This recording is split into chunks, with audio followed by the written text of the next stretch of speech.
वाले हैं 4 और मैं दीपाली नंदा आपके लिए लेकर आ गई हूं आवाज समाचार बुलेटिन की शुरुआत करेंगे इस वक्त की बड़ी हेडलाइंस के साथ।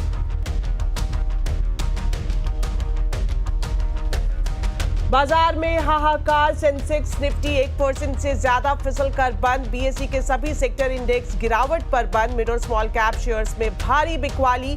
सेंसेक्स 931 और निफ्टी 309 पॉइंट गिरकर 24,472 पर हुआ बंद।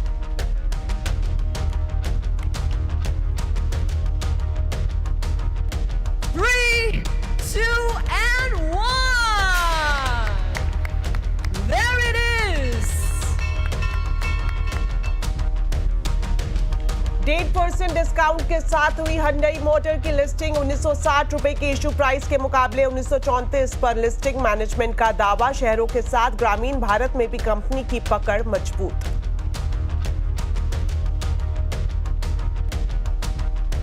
Wonderfully run franchises and on the back of this private sector bank franchise, आपका 4 ट्रिलियन से 8 ट्रिलियन होने वाला है। It's very well regulated, very well managed, and very clean balance sheets, and growing at 15-17% even now.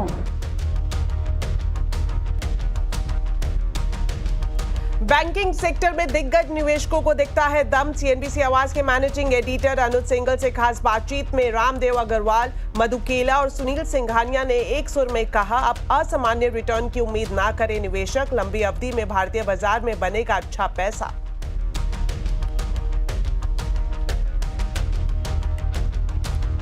BRICS summit के लिए रूस के दौरे पर कजान पहुंचे प्रधानमंत्री नरेंद्र मोदी। आज पुतिन से मुलाकात, शी जिनपिंग से भी कर सकते हैं पीएम मोदी द्विपक्षीय मुलाकात।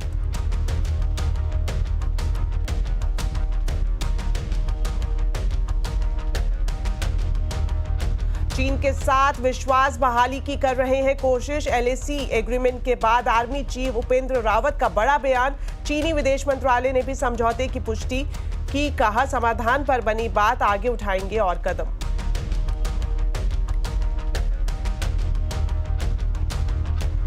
बढ़ते प्रदूषण के बीच दिल्ली एनसीआर में आज से ग्रैब 2 लागू। डीजल जनरेटर पर रोक, प्राइवेट गाड़ियों के इस्तेमाल को कम करने के लिए पार्किंग फीस भी बढ़ेगी।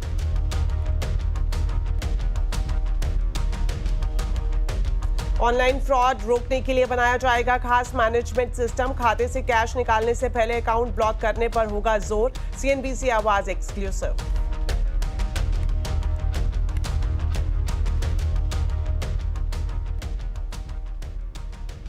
तो बुलेटिन की शुरुआत करेंगे मार्केट के अपडेट के साथ। बाजार में आज कोहराम मच गया। बाजार 2 महीने के निचले स्तर पर बंद हुआ। सेंसेक्स निफ्टी 1% से ज्यादा फिसल कर बंद हुए। सेंसेक्स 931 और निफ्टी 309 पॉइंट टूट गया। बीएसई के सभी सेक्टर इंडेक्स गिरावट पर बंद हुए। Mid cap small cap shares में भारी बिकवाली दिखी और आज सेंसेक्स के 30 में से 28 शेयर्स में गिरावट रही, तो वहीं निफ्टी के 50 में से 49 शेयर्स में गिरावट हुई। डिटेल्स लेते हैं कंचन नौटियाल से। तो कंचन, किन शेयर्स में सबसे ज्यादा हलचल देखने को मिली? जैसे कि आपने बोला कि बाजार में डेफिनेटली एक आज कोहराम तो देखने को मिला था। अगर वैसे हम सबसे पहले बात करते हैं निफ्टी गेनर्स की, लेकिन आज कोई भी निफ्टी गेनर्स नहीं है क्योंकि सारे के सारे लूजिंग साइड पे है। लूजिंग साइड पे सबसे पहले बात करी जाए तो बीएल यहाँ पे करीब 4% का एक डाउनसाइड देखने को मिला। एमएनएमबी करीब 4%, कोल इंडिया 4% और अडानी एंटरप्राइजेज में भी करीब 4% की कमजोरी देखने को मिली। अब बात करते हैं मिड कैप गेनर की। यहाँ पे कुछ शेयर्स थे जो हमें बढ़त के साथ बंद होते हुए दिखाई दिए, जैसे कि हिंदुस्तान जिंक यहाँ पे करीब 2.5% की मजबूती देखने को मिली। ट्यूब इन्वेस्टमेंट 2.5%, फीनिक्स मिल्स में 0.5% की मजबूती थी और साथ ही साथ सोना बीएलडब्ल्यू में भी करीब 0.10% की एक मजबूती का सत्र आज के कारोबारी दिन में देखने को मिला। बट लूजिंग साइड में देखिए कि नंबर्स कितने बड़े हैं, कमजोरी कितनी ज्यादा है। सुप्रीम इंडस्ट्रीज में 10.5%, मैज़गन डॉक में करीब 11%, एलएनटी फाइनेंस में 7.25% और एमआरपीएल में भी करीब हमें 7% का एक दबाव आज के कारोबारी दिन में देखने को मिला। जी शुक्रिया कंचन इस अपडेट के लिए। और आप सीधा जुड़ते हैं सीएनबीसी आवाज के मैनेजिंग एडिटर अनुज सिंघल से और उनसे जानते हैं कि आज जो बाजार में इस तरह की बड़ी गिरावट आई है उसके पीछे क्या वजह रही। तो अनुज जी आपसे जानना चाहेंगे, जिस तरह की करेक्शन की बात चल रही थी तो आज जिस तरह की गिरावट आई है क्या इसे उसी तरह से देखा जाए या फिर ये कुछ उससे ज्यादा गिर गया? बहुत खराब दिन मार्केट के लिए आज। निफ्टी 300 पॉइंट से ज़्यादा गिरा। बैंक निफ्टी करीब करीब 650 पॉइंट गिरा, लेकिन असली पेन थी आज ब्रॉडर मार्केट में। मिड कैप इंडेक्स 2.5% नीचे था 1500 पॉइंट के करीब, और स्मॉल कैप इंडेक्स तो करीब करीब 4% के करीब गिरा। जी हाँ, आज का एडवांस डिक्लाइन 1:10, यानी हर एक बढ़ने वाले शेयर के सामने 10 गिरने वाले शेयर। सारे के सारे सेक्टोरल इंडेक्सेस आज रेड में थे। अब बड़ा सवाल ये उठता है कि मार्केट इतना क्यों गिर रहा है। देखिए, इसका कोई एक जवाब नहीं है। मार्केट बहुत हेवी हो गया था और काफ़ी मार्केट वन वे रैली कर चुका था, तो एक करेक्शन शायद ड्यू थी। हाँ, करेक्शन बहुत हेवी आ गई और बहुत छोटे से टाइम जोन में आ गई, लेकिन इस करेक्शन में मार्केट ने किसी को नहीं छोड़ा। अच्छे से अच्छा स्टॉक या ख़राब से ख़राब स्टॉक, इसमें काफ़ी पिटाई हुई है। एक जो रीज़न दिया जा रहा है सबसे ज़्यादा, वो है अर्निंग्स का डिसअपॉइंटमेंट।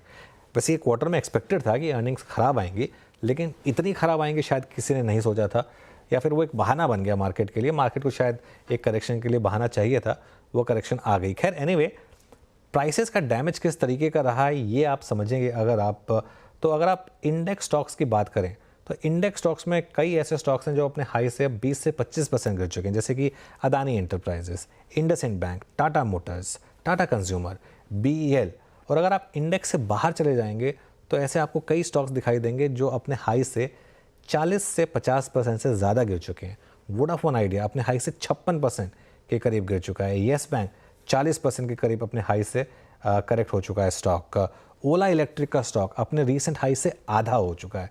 जी हाँ, ये तो मैंने कुछ नाम ले लिए जहाँ पर बहुत ज़्यादा एक्टिव ट्रेडर इंटरेस्ट है। उसके अलावा काफ़ी नाम है जहाँ डिक्लाइन जो है 50-60% के करीब रही है। अब बड़ा सवाल ये उठता है कि करें क्या आप। देखिए, अगर आप एक ट्रेडर हैं तो एक स्क्रीन को रिस्पेक्ट करें। इस समय पैसा बन रहा है सेल ऑन रैली पर। जहाँ रैली फेल हो रही है वहाँ अगर आप सेल करें तो पैसा वहाँ बन रहा है। और दूसरी चीज़, अगर आप इन्वेस्टर हैं तो ये समय नहीं है पैनिक करने का। हाँ, अगर आपके पास अच्छे स्टॉक्स हैं, तो अच्छी क्वालिटी के स्टॉक्स हैं, तो पैनिक नहीं करना है इसमें आपको। और अगर हिम्मत हो तो लोअर लेवल पर थोड़ा सा एवरेजिंग करें अच्छे स्टॉक्स में, तो वो भी एक तरीका हो सकता है। लेकिन एज ए ट्रेडर क्लियरली इस समय स्क्रीन को रिस्पेक्ट करना बहुत ज़रूरी है। शुक्रिया अनुज जी। आज जिस तरह से बाजार में भारी गिरावट देखने को मिली और उसका पूरा विश्लेषण आप सुन रहे थे। चलिए बढ़ते हैं आगे, और आज बात की जाए तो मिड कैप में सबसे ज्यादा मारकाट दिखाई दी। 24 सितंबर के हाई से निफ्टी मिड कैप इंडेक्स 7% टूट चुका है। इस गिरावट में कौन से शेयर है जो सबसे ज्यादा टूटे हैं, बताने के लिए अब हमारे साथ जुड़ रहे हैं होर्मुज फटाकिया। तो बताएं होर्मुज, क्या है पूरी खबर? अमूमन जब इस तरह की गिरावट जब आती है ऊपर इस तरह से एक 7% की गिरावट, जिस तरह की बढ़त हमने देखी, वो कोई ताज्जुब की बात नहीं होगी। मगर जिन लोगों को सुबह उठकर रोज मिड कैप या स्मॉल कैप का रिकॉर्ड हाई बनाता हुआ देखने की आदत पड़ गई है, उनके लिए ये शायद चिंता का विषय है। तो मिड कैप इंडेक्स, जैसे कि आप बात कर रहे थे, अपने रिकॉर्ड हाई से 7% नीचे गिर चुका है। 24 सितंबर को मिड कैप इंडेक्स ने रिकॉर्ड हाई बनाया था, तो उस एक महीने के दौरान 7% की गिरावट देखने मिली है। 4,500 पॉइंट्स की लगभग गिरावट है। उसमें से 2,000 पॉइंट्स तो हमने आज और कल के ही सेशंस में देखे हैं। तो उस वक्त से लेकर सिर्फ 20 ऐसे स्टॉक्स हैं मिड कैप इंडेक्स के जिन्होंने पॉजिटिव रिटर्न्स दिए हैं, और 80 ऐसे स्टॉक्स हैं जिन्होंने नेगेटिव रिटर्न्स दिए हैं। और ये नेगेटिव रिटर्न्स भी ऐसे नहीं कि 2 या 5% की गिरावट है।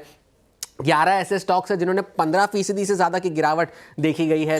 24 ऐसे हैं जिन्होंने 10 से 15% के बीच की गिरावट देखी है। 29 ने 5 से 10% के बीच की गिरावट देखी है। तो इससे पता चलता है कि स्टॉक स्पेसिफिक गिरावट बहुत ज़्यादा देखने मिली है हमें मिड कैप्स में। अब वो कौन से ऐसे मिड कैप शेयर है जिन्होंने इस एक महीने के दौरान सबसे ज़्यादा गिरावट दिखाई है? Vodafone idea, Cochin shipyard, Suzlon, ये ऐसे शेयर है जो चले भी उतनी ही तेज़ी से है और गिरे भी उतनी ही तेज़ी से है। वोडाफोन आइडिया अपने शिखर से 20%, मिड कैप इंडेक्स के शिखर से 20% नीचे है। कोचिन शिपयार्ड 20% और सुज़लॉन ने भी 20% की गिरावट दिखाई है। लिस्ट यहां भी खत्म नहीं होती, क्योंकि L&T फाइनेंस, MRPL, हडको, ऐसे भी सारे स्टॉक्स हैं जिन्होंने 15 से 20% की गिरावट दिखाई है। मगर ये तो सिर्फ मिड कैप इंडेक्स के रिकॉर्ड हाई से, अगर आप इंडिविजुअल स्टॉक्स के रिकॉर्ड हाई से देखें तो तस्वीर कुछ और ही बयान करती है। ये देखिए, वोडाफोन आइडिया अब अपने शिखर से 60% गिर चुका है, लगभग 60%, 56% की गिरावट है। कोचिन शिपयार्ड ने जुलाई के महीने में अपना रिकॉर्ड हाई बनाया था, 3 महीने के अंदर ये शेयर आधा हो चुका है। हडको ने भी अपने रिकॉर्ड हाई से 44% की गिरावट दिखाई है। और RVNL, जिसका IPO प्राइस लगभग कुछ 20 रुपए का था, 650 का रिकॉर्ड हाई, और उस वक्त से जुलाई में जो रिकॉर्ड हाई बना था उस वक्त से RVNL भी 32% गिर चुका है। तो मिड कैप इंडेक्स लेवल पर गिरावट सिर्फ 7% की है, लेकिन अगर स्टॉक स्पेसिफिक देखा जाए तो तस्वीर थोड़ी सी ज्यादा खराब लग रही है। शुक्रिया हॉर्मोज इस पूरी जानकारी के लिए। तो हुंडई मोटर की लिस्टिंग आज कमजोर हुई। बीएसई पर हुंडई मोटर की लिस्टिंग 1931 रुपए प्रति शेयर पर हुई और एनएसई पर 1934 रुपए प्रति शेयर पर लिस्टिंग हुई। आईपीओ में शेयर्स का प्राइस बैंड 1960 रुपए प्रति शेयर रखा गया था और सपाट लिस्टिंग के बाद कंपनी के शेयर 4.5% से ज्यादा तक टूट गए। हुंडई के एक लॉट के लिए रिटेल निवेशकों को 13,720 रुपए का निवेश करना था, जिसमें 7 शेयर्स रखे गए थे। लिस्ट होने के बाद हर शेयर पर 95 रुपए की गिरावट आई। कंपनी का प्राइस बैंड 1960 रुपए प्रति शेयर था। हुंडई मोटर इंडिया का ये इशू टोटल 27,870 रुपए करोड़ का है और कंपनी का आईपीओ 2.37 गुना सब्सक्राइब हुआ था।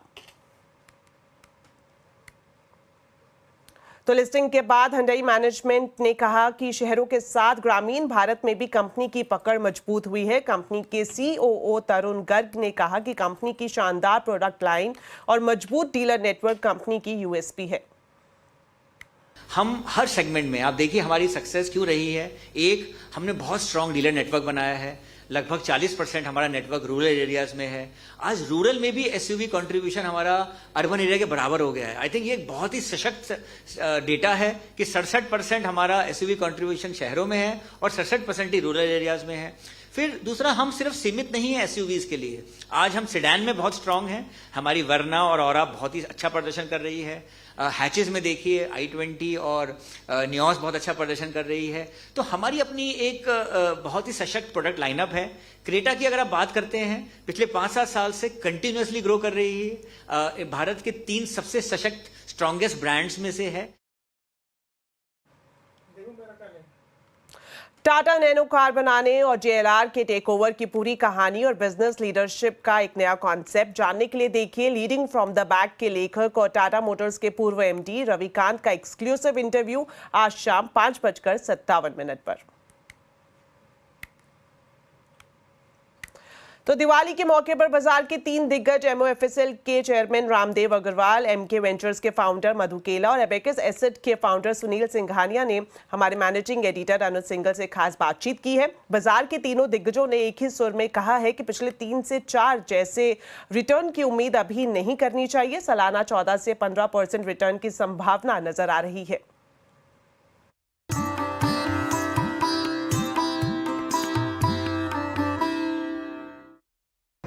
कैसा फील कर रहे हैं इस मुहूर्त में? सभी व्यूअर को है ना दिवाली की बहुत बहुत शुभकामनाएं।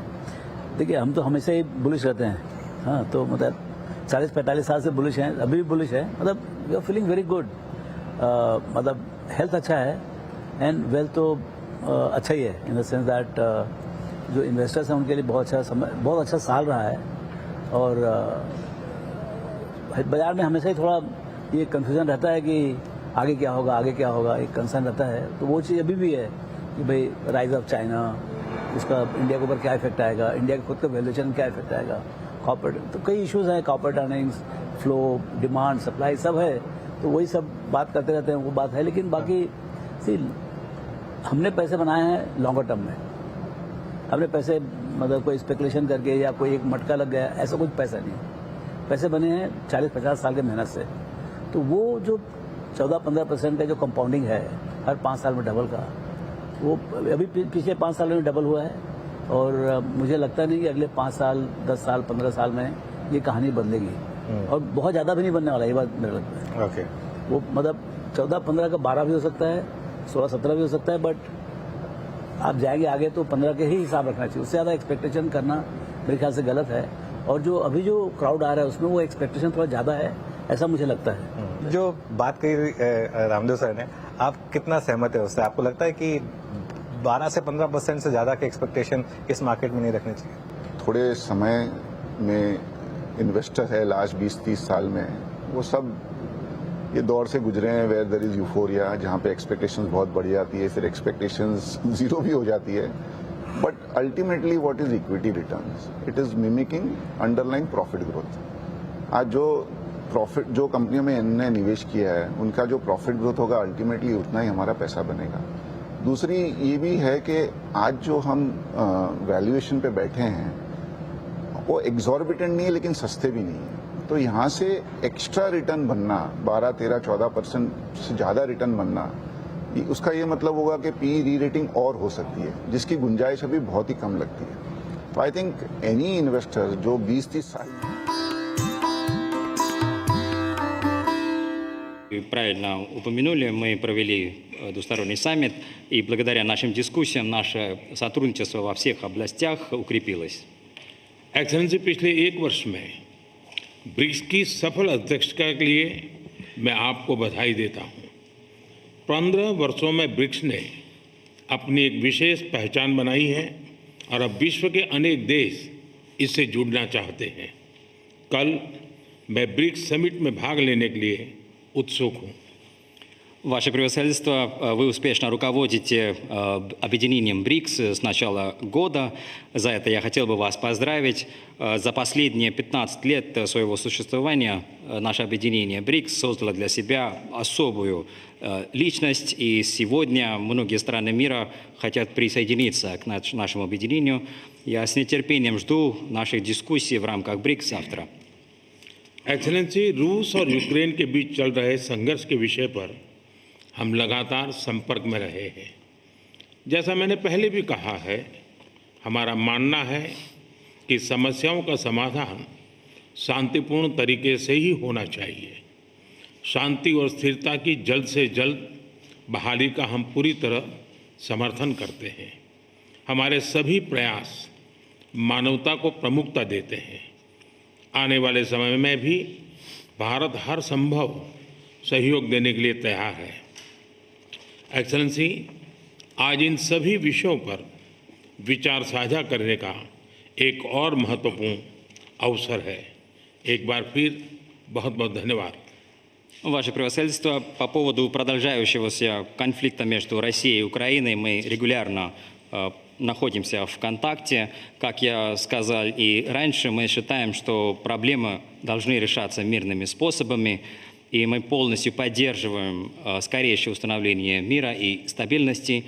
Во всех наших усилиях мы даем приоритетное значение человечеству, и мы готовы оказать любое возможное содействие и в будущем. Ваше превосходительство, сегодня у нас будет возможность поговорить по всем этим вопросам. Еще раз хотел бы вас поблагодарить. Спасибо.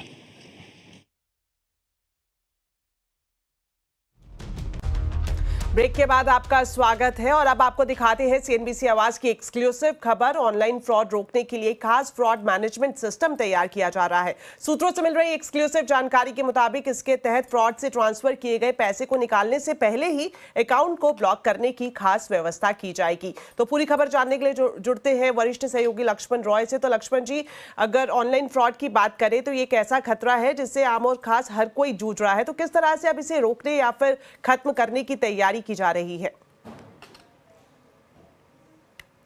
देखिए, अब जो तैयारी है वो दरअसल रिजर्व बैंक के स्तर पर एक सेंट्रलाइज्ड मैनेजमेंट सिस्टम बनाने की तैयारी है। इसके लिए ग्रुप बनाया गया था, ग्रुप ने अपनी रिपोर्ट दे दी है। उस रिपोर्ट के आधार पर खास इंतजाम किए जाएंगे, रिस्क मैनेजमेंट सिस्टम बनाया जाएगा। इसके तहत दो बातों से के आधार पर सिस्टम तैयार होगा, एक आर्टिफिशियल इंटेलिजेंस और दूसरा अब तक जो भी फ्रॉड हुए हैं उससे जुड़े हुए जो आंकड़े उसको लिया जाएगा। और फिर ये जो मैनेजमेंट सिस्टम होगा वो तीन बातों पर फोकस करेगा। पहली बात कि अगर कोई ऐसे URL वेबसाइट से अगर कोई फ्रॉड की कोशिश की जाती है तो अर्ली वार्निंग सिस्टम तुरंत बता देगा और कस्टमर को अलर्ट कर देगा। दूसरा, अगर फ्रॉड के साथ पैसा निकल जाता है आपके अकाउंट से, तो जिस अकाउंट में ट्रांसफर होता है उस अकाउंट से कैश विदड्रॉ ना हो, उससे पहले उस अकाउंट को ब्लॉक कर दिया जाए। इसके भी खास इंतजाम किए जाएंगे। और इतना ही नहीं, अलग अलग डेटा को भी और ज़्यादा रोबस्ट किया जाएगा। जुलाई 2024 में रिजर्व बैंक ने इस तरह के गाइडलाइन सारे बैंकों को दिए थे। अब सारे बैंकों के पास जो इंतजाम है उन सबको और ज़्यादा बेहतर बना करके एक सेंट्रलाइज सिस्टम बनाने की तैयारी है।